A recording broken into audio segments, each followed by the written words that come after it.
Hey, welcome back to Electrically Constructed. I'm Seth Eckel, and this is our 6th video of our raceway calculation series. And in this video, we are going to be going over table 310.16, ampacity of insulated conductors. So if you haven't opened up your code book and taken a look at this table yet, you're going to want to tune in and watch this video because we are going to go over how this table is used. All right, this is an important one. We use this table for so many things as electricians. So get out your 2026 code book and let's get started.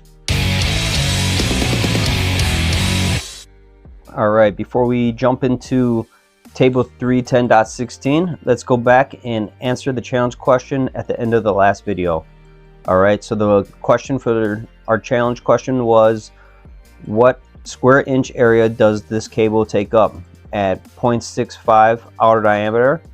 And we know that we want to use the calculation diameter times diameter times diameter times 0.7854, and that's going to give us our square inch area. So let's get that. So it's 0.65 times 0.65 times 0.7854, and that gives us 0.3318. So that is the area square inches of the cable. Then we want to find out what is the smallest IMC raceway it can fit in. So then we're going to go to our code book. We're going to go to, let's see here, chapter 9, table 4. We're going to find out where IMC, right there. And here's the calculation with the answer. And all right, let's look at this IMC table. We don't want to use over 2 wires, because we know that a cable with no matter how many wires inside that cable equals only 1 wire. So we're going to use the 1 wire column, and then we look at our inches squared and we find out what is the smallest raceway that 0.3318 can fit in. So as you come down, you got 0.181, 0.311. So that looks like it would be close, but it is smaller than 0.3318. So then the next raceway size, 1 inch, is 0.508, and that cable will fit in a 1 inch raceway. So we have to use a 1 inch IMC raceway to fit that one cable inside of it. All right, so that's our answer. 1 inch IMC raceway with a 0.3318 square inch area of a cable. All right, hopefully you got that right. If not, go back, rewatch the video, try and figure out where you went wrong, and keep practicing. All right, but we are going to move on, and we're going to open our code book to table 310.16. all right, table 310.16. this video is not going to have any code calculations in it. We are just going to be going over this table. This is one of the most important tables in the code book. It is giving us our base ampacity for all our conductors. All right, all our insulated conductors, but there's rules to it, and let's just cover the basics of this table. All right, so let's read the header right here. 310.16, ampacities of insulated conductors with not more than 3 current carrying conductors in a raceway, cable or earth directly buried. All right, so what that's telling us is that this table is directly related to 3 cables, 3 current carrying conductors in a raceway.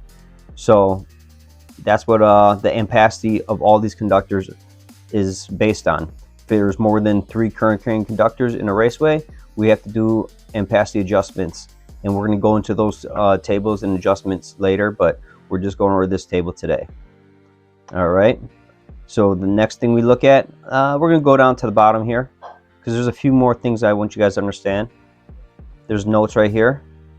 Note 1 says section 310.15b shall be referenced for ampacity correction factors where the ampacity temperature is other than 30 degrees Celsius or 86 degrees Fahrenheit.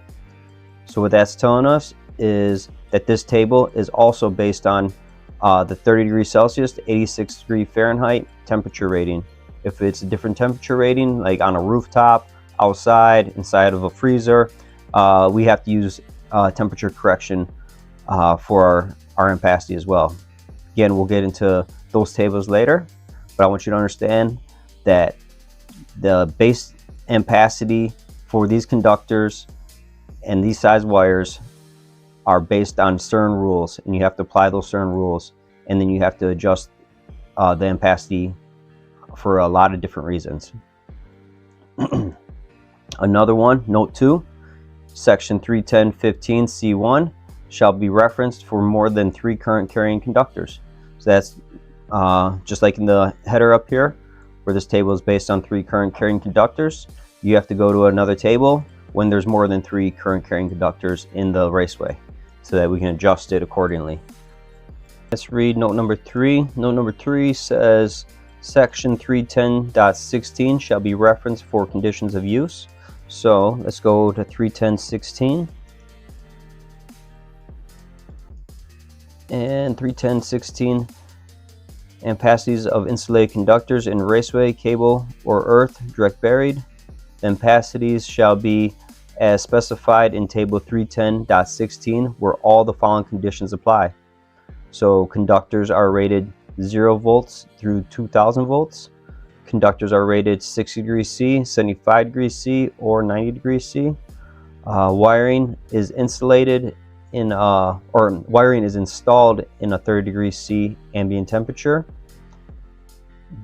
There are not more than 3 current carrying conductors. So those are the basic rules for using this table. If those rules are not being applied, so say like there's more than 3 current carrying conductors, you're in a different you're installing it in a different temperature range, then you're going to have to use ampacity adjustment correction, and we will get into that more later on. But those are the rules that apply to using this table, and this is the base ampacity for these wires and conductors, as long as you follow those rules. And then if you look under note 3, we got note 4 and 5. Those are special wire conditions right there for MI and MTW wires. So you can read those when you use those wires. That's what rules apply for those wires. And then as we keep going, we have some special notes for specific types of wires. You'll see up here, those wires will have the number 1 next to it, the number 2 next to it.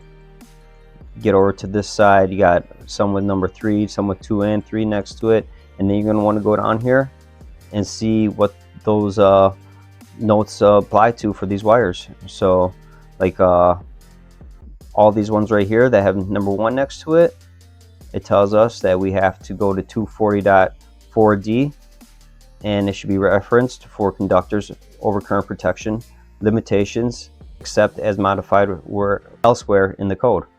All right, so when you see that, you got to go check that out and understand what rules apply to those wires. Okay, so let's take a look at this table a little bit closer now to understand how to read it. I got mine all highlighted up, and I recommend you guys do the same thing. Like I said, you can use this table a lot for so many different things. This is a table that you're just going to keep coming back to. So I have highlighted my side. I highlight one side yellow, one side blue. The reason I do that is because the side that's all yellow is copper wire, and the side that is all blue is aluminum or copper clad aluminum. So there are 2 different types of wire, and they're going to have different ampacities for the different sizes of the wire. On the side here, you got your wire sizes, 16 gauge all the way up to 2000. And then on this side here, it starts at 14 gauge and goes all the way up to 2000. You also got your 1/0 up to 4/0, and then changes over to KC mil starting at 250. All right, and then in here we have our 60 degrees C, 75 degrees C, 90 degrees C, and this is the copper side. And the same thing on the aluminum side, 60 degrees C, 75 degrees C, and 90 degrees C.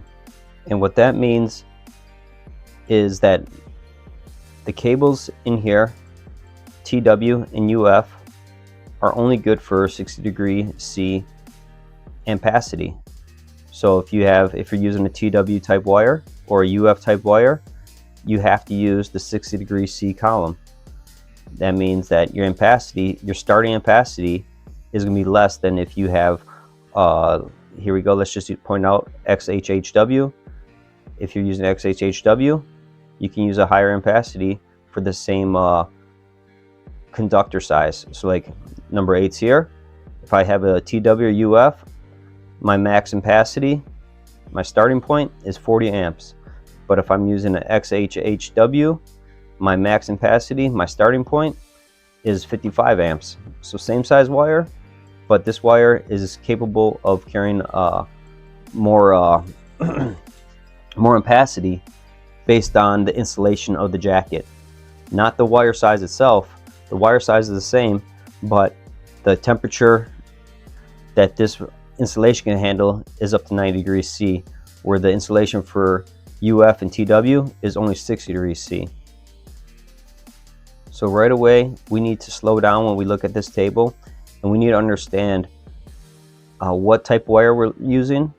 So the insulation type, what size wire we're using, if we're using copper or we're using aluminum, and what is the temperature that that wire is capable of having. Is it 60° C, 75° C, 90° C? Is it aluminum wire? Is it a copper wire? And what size wire are we using to get the ampacity that we need? All right, all these little things matter a lot. So we need to understand what we're looking at here. So based on the information that you guys know so far, if I were to ask you, what size wire do I need if I'm running a THHN copper wire and I need 60 amps, what size wire would I have to run? Well, based on the conditions of the rules that we have here, not knowing nothing else right now, if I needed capable of carrying 60 amps and it's THHN, I could use the 90° C column, come down. Well, 55 is less than 60, so I couldn't use that one. 75 though, that's over 60 amps, so I'd have to use a 6-gauge copper conductor to run that circuit. Okay, let's try one more. All right, I want to use THWN-2 insulated type wire, and I want to use aluminum wire, and I am going to run 150 amps on this wire. What size wire can I use? All right, so first we want to look at find the insulation. Actually, we want to know that we're using aluminum, so we go to the aluminum side. Then we want to look for the insulation. I said we're using THWN-2, so that's under the 90° C column. And then I said I need to be able to run 150 amps on this wire. So go down the column here, find 150 amps, and that comes out to be 2-watt aluminum wire. There we go, have it. So I can run 150 amps on that 2-watt wire as long as I meet all the conditions of this table. So there are a lot of different rules that apply to using this table, but I don't want to overwhelm anybody right now. I just want you guys to get a feel for it, understand how to read the basic information on the table, and we are going to be getting into all the little odds and ends of ampacity correction, what other tables you have to go to. But I just want everybody to understand right now how to read the table. You got the copper side, you got the aluminum side, you got your wire sizes, you got your base ampacity for the wire sizes, you got your temperature, you got your insulation types. All right, so if you understand all that stuff, you understand the basics. All right, and then you need to know all the rules that apply to using this table too. So the basic rules of this table are right in 310.16. Conductors are rated 0 volts through 2000 volts. Conductors are rated 60 degrees C, 75 degrees C, or 90 degrees C. Wiring is installed in 30 degrees C ambient temperature. There are not more than 3 current carrying conductors in the raceway.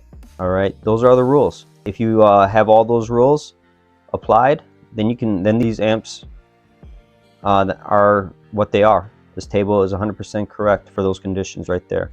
But if those conditions change, then we have to look at correcting the amperes for these cables, and we're going to be going over all that stuff in the next videos. So just try to get this, highlight your code book, try to understand the basics of this table.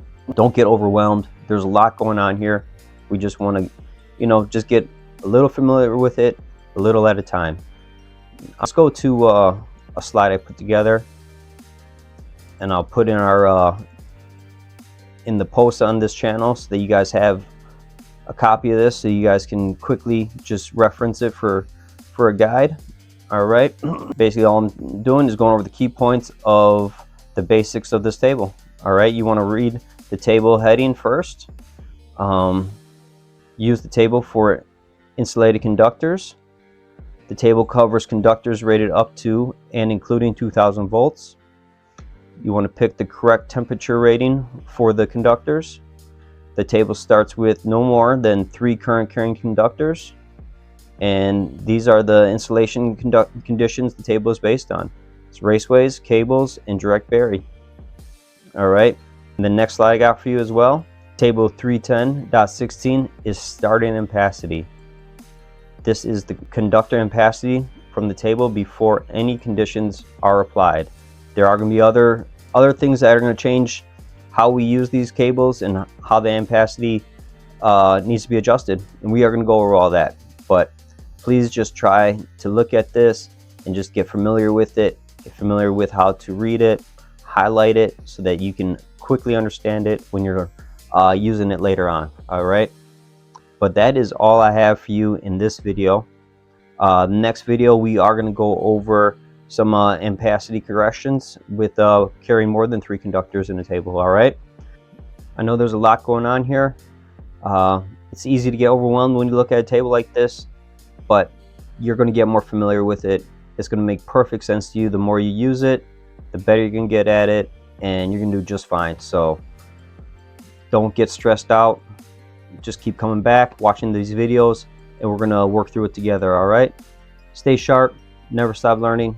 God bless. Can't wait to see you in the next video.